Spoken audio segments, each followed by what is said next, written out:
ఇశ్రాయేలీలు అరణ్యంలో నడుస్తున్నారు. ఎంత దూరమో తెలుసా?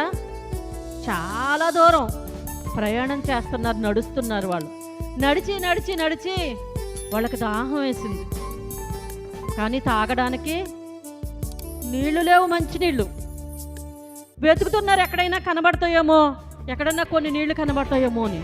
లక్షల మంది ప్రజలకు ఎన్ని ట్యాంకర్ల నీళ్లు సప్లై చేయగలరు? ఇప్పుడు ఎంత నీరు కావాలి?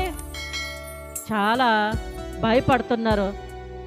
దాహం వేసేస్తుంది, ప్రాణం సొమసిల్లిపోతుంది, డీహైడ్రేట్ అయిపోతుంది. ఏం చెయ్యాలి? ఏం చెయ్యాలి? ఎక్కడికి వెళ్ళాలి? ఇప్పుడు వెనక్కి వెళదామన్నా చాలా దూరం, ఎక్కడా దొరకట్లేదు. ప్రభువా ప్రభువా, దేవుడు వెంటనే ఎక్కడికి వెళ్ళక్కర్లేదు, ఎక్కడికి వెళ్ళక్కర్లేదు. నీ ఉన్న చోటే నీ పక్కనే బండ ఉంది, ఆ బండను కొట్టు, నీళ్లు ప్రవహిస్తాయి అన్నాడు దేవుడు. బండను కొట్టగా వాళ్ళందరూ లక్షల మంది తాగేంత నీరు బండను కొడితే బండలో నుంచి ప్రవహించింది. హల్లెలూయా!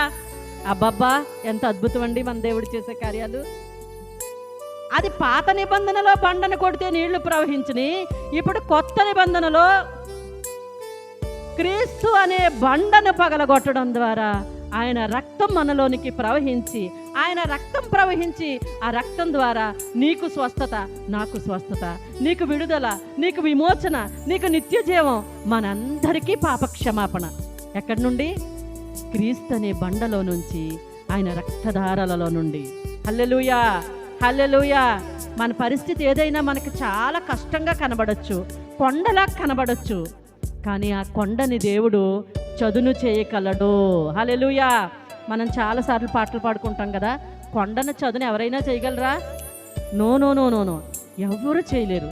కానీ మన దేవుడు కొండలాంటి పరిస్థితిని కూడా దేవుడు చదును భూమిగా దేవుడు చేయగలిగిన దేవుణ్ణి నీవు నేను ఆరాధిస్తున్నాం. హల్లెలూయా.